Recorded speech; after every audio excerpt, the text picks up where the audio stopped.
What's up, everybody? Today we're going to talk about the ENFJ and ENTJ relationship and what I love about you and what I hate about you. And if you're in a relationship with somebody, are you really going to hate something about them?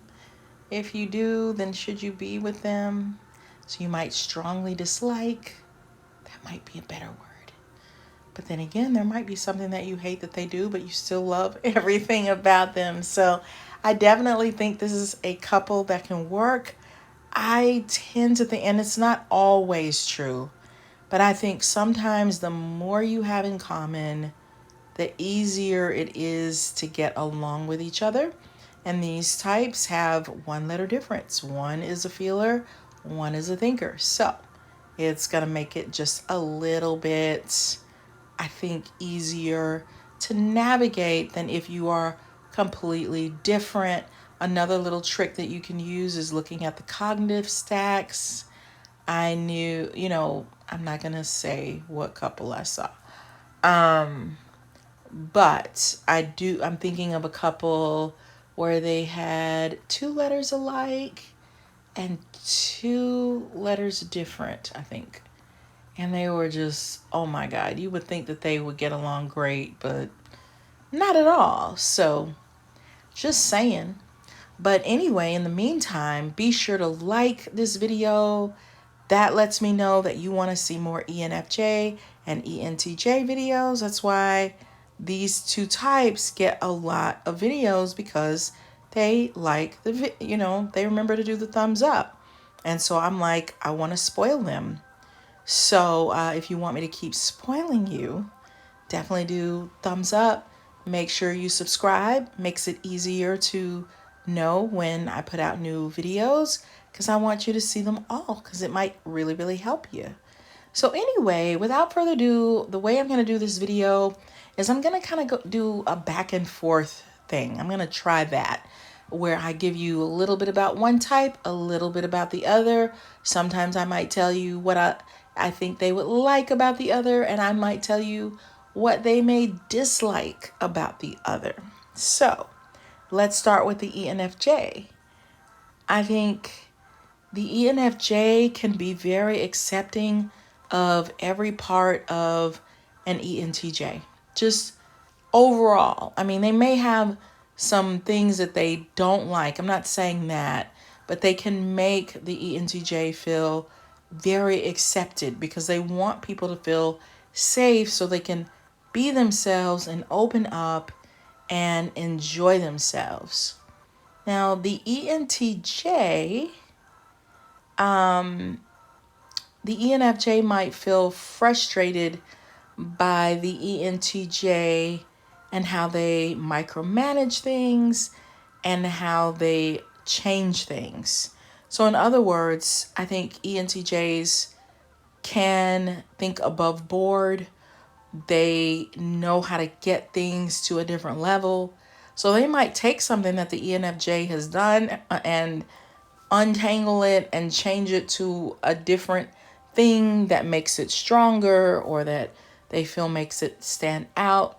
But at the same time, this could be frustrating to an ENFJ who may later appreciate it because remember, both of these types, they're usually confined by some level of time. And so if they're redoing something, they're feeling like, I want to be on to the next thing. But sometimes that's a good thing to stop and perfect something and take it to the next level. ENFJs gain a lot from ENTJs on a deep level and vice versa. So they have a deepness and a depth in which they can go, which they both will find very satisfying. I think something that could be really cute about this type is that they will enjoy the look on each other's face when they see each other. They're going to notice that kind of stuff. Like, I'm with a group of friends, you came to pick me up, and just the way that you look at me across the room, or just this sense of relief, like, my person is here, that can feel incredibly good. And they're going to pick up on that small little small things like that that maybe other types won't notice. So the ENFJ will love that anything the ENTJ does or that they attack, the ENTJ is always constantly evolving in it, trying to get smarter in it, diving into constantly changing and evolving. The ENFJ will like how the ENTJ will even fuse their, like if they're working on something, studying something, growing in something, trying to get better at something, instead of watching their normal TV shows, they'll watch some type of program that will help them understand what it is that they're trying to learn instead. And the ENFJ likes that the ENTJ has a unique ability to have the drive to expand and evolve, and that's a quality that can even make the ENFJ fall in love, head over heels, and be totally intrigued by the ENTJ. The ENTJ might hate or strongly dislike how ENFJs respond to criticism.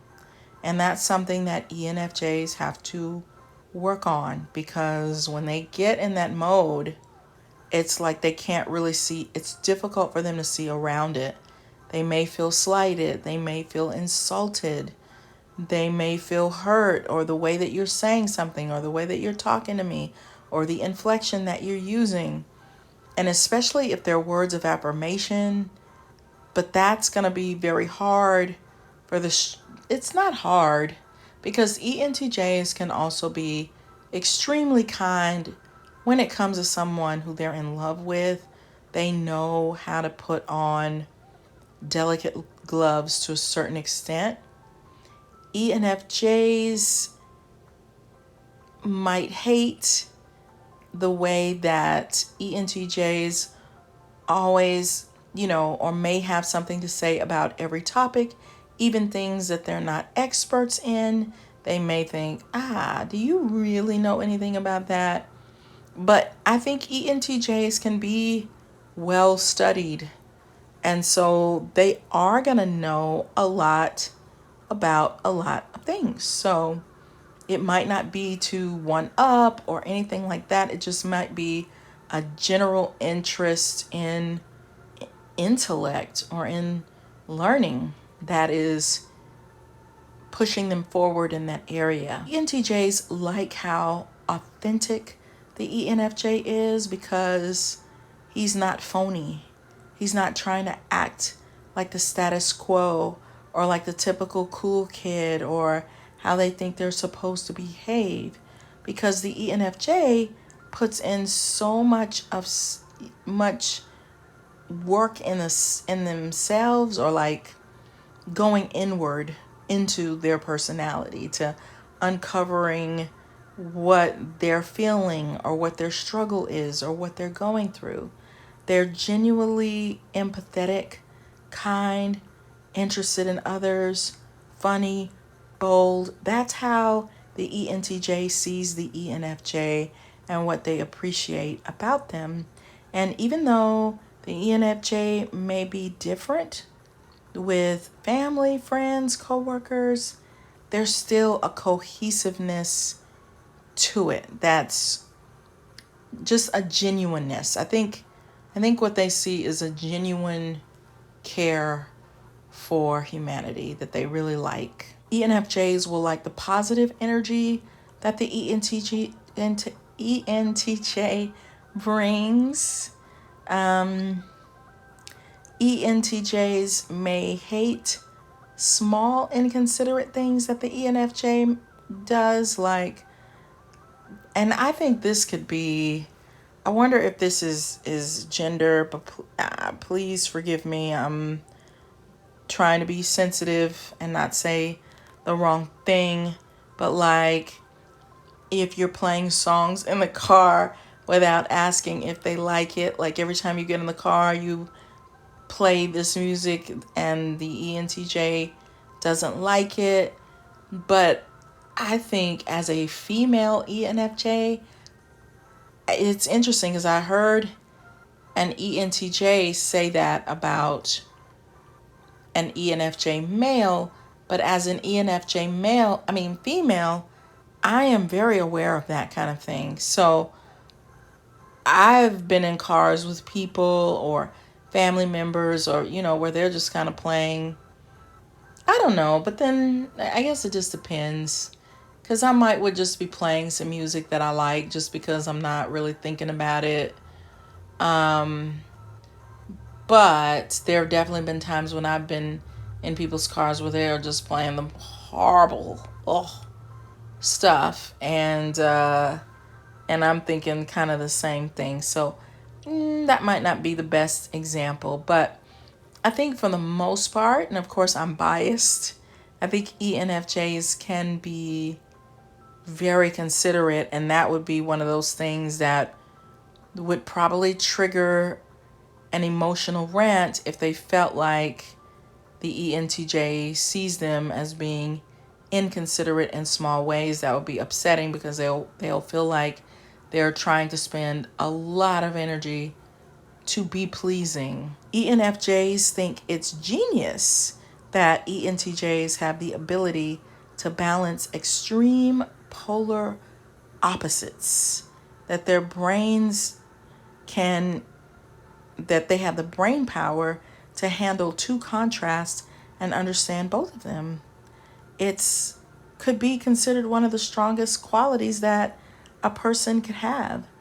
And holding two truths can help the couple last forever. So the ENTJ's ability to do that could be very helpful because they're, in other words, too, they're going to be able to be objective about some things too and step out of certain situations and look at it for what it is and not take it personal. ENTJs really like ENFJs a lot. I think they can really, really, really like them a whole lot. I think one of the cool things about this couple is that they can really like each other.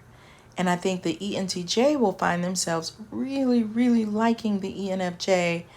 And from the ENFJ's perspective, that's a huge compliment because ENFJs believe that like is more powerful than love because everyone can fall in love, but you have to choose who you like. So liking someone that you're in a romantic relationship with is a huge benefit in any relationship because you can be in love and you can't stand each other. I had done another video and I think it's titled This Is Not That Couple or something like that. And I don't know if at the time that I'm doing this, I haven't released either one of them. So I don't know which one I will do first, but definitely check that one out if you haven't. And if it's not out, it's coming soon. So can you imagine the female ENTJ barking orders at people like the male ENTJ? I mean, that's just some food for thought when you think of relationships. You probably couldn't imagine that, right? And so gender definitely affects a relationship and how we act in society, fair or unfair.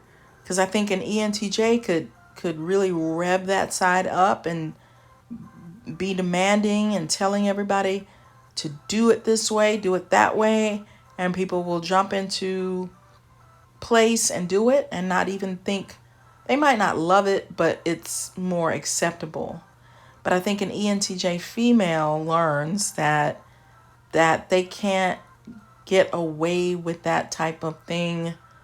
And so they learn to dial back, soften a little bit, because it just isn't received in the same way. So ENFJ males can also get away with more, I think, than the female. I think. And then speaking of the ENFJ male, I think that an ENFJ male can also get away with more than I think the female ENFJ could, because they are also leaders, and sometimes things that the ENFJ female is praised for growing up may not be as accepted in the workplace, or people might not take it as well, and that could be a little shocking to them. Our society grooms them for it. And I think this is true not just in the United States, but worldwide. I think ENTJs as women are greatly respected for their competence and their leadership abilities. They can be record breakers and ceiling breakers. They are survivors. They speak with authority, but they also know how to get their point across with a splash of humor. And that's just kind of a little aside about the ENTJ female. I think that this couple can actually argue with each other and be honest about some of their incompatibilities, which can be a strength if you can talk about the things that are hindering you in a relationship. Both of these types are interested in making things better, making improvements, making things as peaceful, I think, as possible when it comes to the relationship. So they're able to actually grow from each other. That's important. It could be really scary if they hit a point where they feel like they're not accepted by the other, and then they shut down and they stop doing that. They need to always, somebody, one or the other needs to remember this strength in their relationship and go to it if they hit a rough patch. That it's okay. We are comfortable. We will appreciate being able to go there. Don't be afraid of who you are, or think that you're just totally being rejected, or that you need to be a completely different person. Talk it out, because you have strength in that area. The great thing about the ENTJ ENFJ couple is that they like when they can influence each other in some ways, and they're actually going to do that a lot with each other. They have a really big influence on each other and how they want to do things, and how they can be creative in the relationship and learning new things. Another thing about this couple is they may not say it, they probably won't say it, but they always want to impress each other. There's something about each type that triggers that in the other. They want to impress, they want the other one to be really proud of them, and they're going to push each other to greatness. And I think, wow, like that's pretty cool that this couple can strengthen each other in that way and help each other go to the next level. So they're always, not all the time, but there will be situations in which they will step it way up, because they know, they like each other and they want to impress each other, and they know each other's standards are pretty high. And that's not in a negative way, that's in a let me show off way. Like, let me show them I got skills. I can do this. I can help them. I can make him or her really shine in this situation. I'm going to do it. And so that is the thing. So I think this is a great couple. I think can be a very winning couple. If you know any couples like this, put it in the comment section and let us know what you notice. And even if you are this couple, let us know what you think. And certainly check out my book called The Workplace Narcissist. It's on Amazon, and I think it will help you to understand if you're in a toxic relationship, how to get out of it, or how to handle it at the time, because you don't want to be in a relationship with a workplace narcissist. Those people can be pretty tough. So thank you so much for watching my video. I adore you guys, and I appreciate all of your support, and you guys have a wonderful day. See you later. Ciao.